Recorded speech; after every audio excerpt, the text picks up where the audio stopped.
So welcome back to the channel, everybody, after what does feel like a fair old while. It's been about 2 months now since I've uploaded.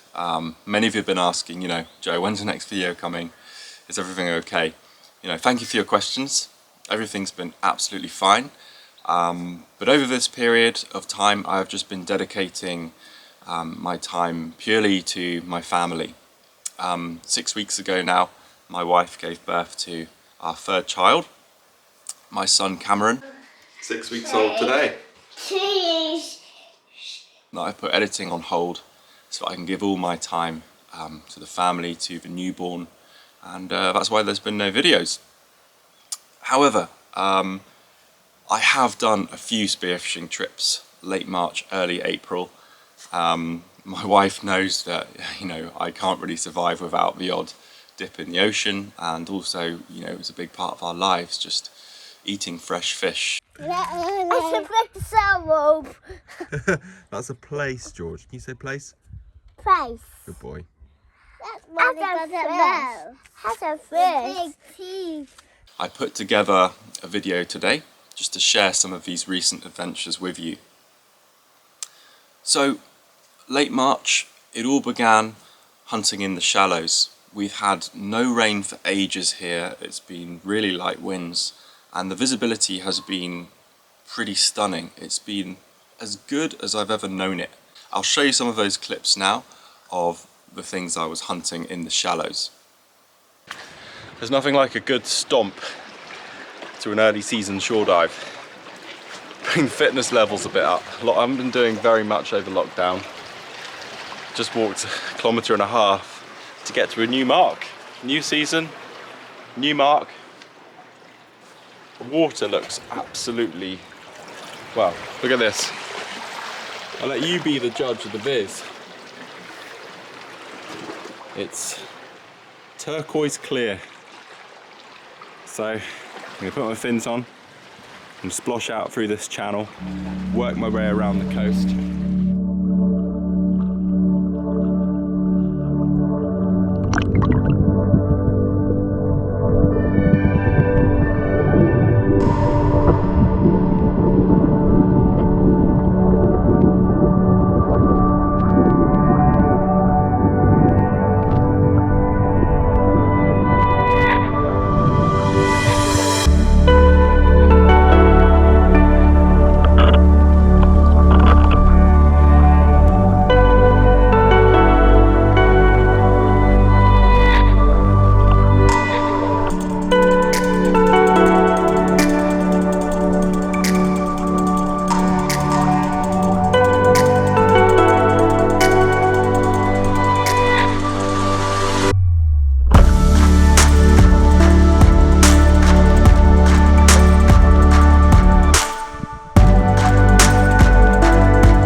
So as you can see, in early springtime the shallows can be a really productive place for spearfishing, and with that visibility we're just able to swim along in the shallows and scan quite a distance for the fish and then creep up on them really slowly.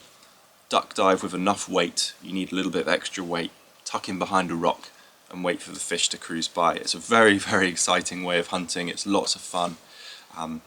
Loads and loads of mullet around at the moment, they're really sustainable and they're great eating. So all around, had an awful lot of fun in the shallows and some really good meals out of those dives.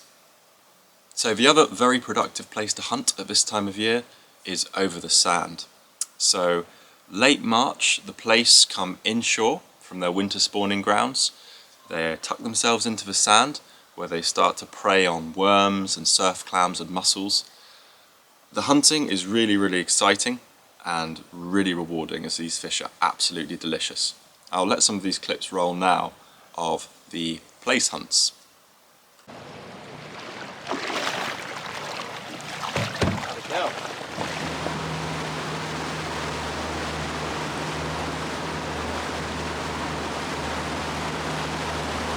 April is a great time of year to catch plaice, especially when the sea is quite calm and it's quite clear. Visibility is your friend for catching plaice, because the bigger your cone of visibility, it's much easier to cover the ground and see the flatfish on the bottom. So when it's clear and calm in April, I'm generally looking for plaice. It's a beautiful day, the sun's out, and hopefully we will get some fish for table. So I'll see you in the water.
So I decided to just swim over the sand just beyond the kelp line, because I know this has been a great spot for flatties, and landed straight on a couple of flounder and also found a plaice. So really, I've got a good meal for the family already. Something that I was reminded of when I was diving for these flatties was that how important your weighting is. So I did have to get on the boat and adjust my weight, but it was worth doing because you need to be neutrally buoyant where you are hunting for these flatties. So we were hunting in about 10 meters, so I dived down to about 7 or 8 meters and just completely neutrally buoyant, and you can just glide along for a while, scanning the whole area, and that meant that we could get a bunch of flatties in a fairly short period of time. So you can see there, two of the most common flatfish that you're going to find are going to be either flounder or plaice. For anyone who's new to spearfishing, I've got a quick comparison of the two species here. So see, the flounder is a lot darker in this case. Yep. Also the spots are less vivid. They are there. You Yeah, can still see a few little orange spots, but nowhere near as... Yeah, they're nowhere near as clear as spots on the plaice, are they? No. And also the lateral line, as I've said before, is really rough on the flounder, whereas the plaice is totally smooth. Sometimes when you're searching over the sand in this way, something really special turns up. And over these past few trips, I've been out spearfishing with my brother-in-law, who's recently bought that little rib craft. And yeah, I'll let the clip roll now.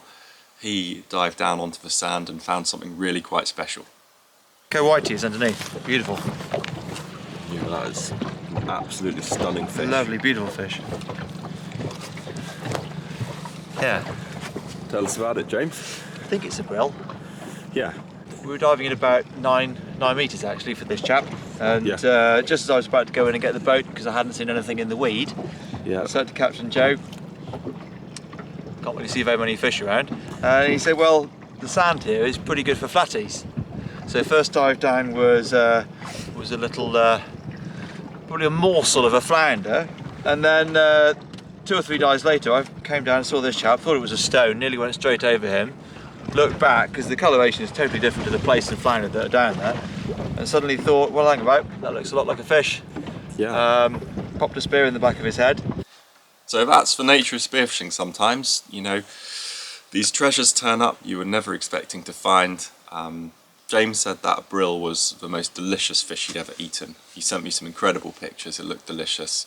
But yeah, to finish off this video, I've got a few clips to show you of some of the surprises that happen when you're out in the water. And often things happen that you're least expecting. So I'll let those clips roll now to finish off. Enjoy.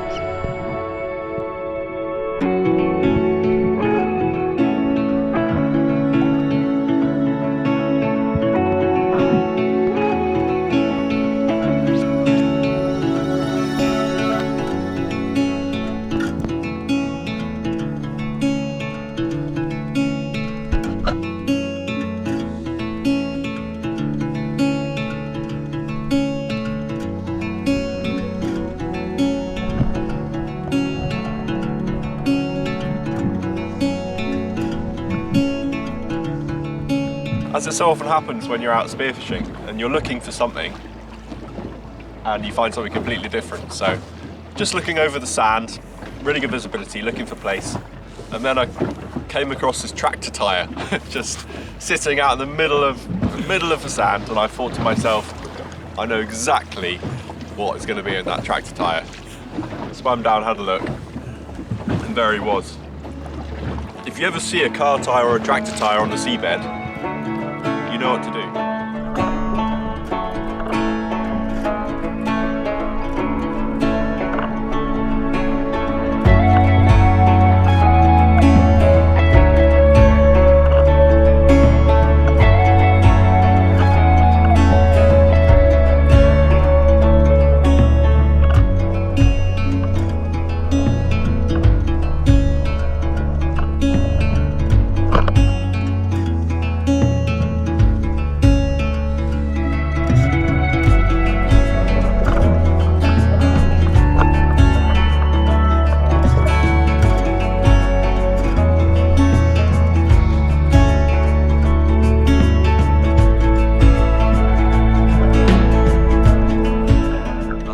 For me, I've never seen one just out swimming over the kelp, so I crept up behind it really slowly and made it dinner.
So thank you very much for watching this video. If you did like it, please hit the like button. Please do subscribe if you haven't already. And don't forget, if you need any spearfishing gear, go check out the spearfishing store. I'll put the link in the description. for the things that I'm using, and yeah, hope to see you at the next episode. Cheers.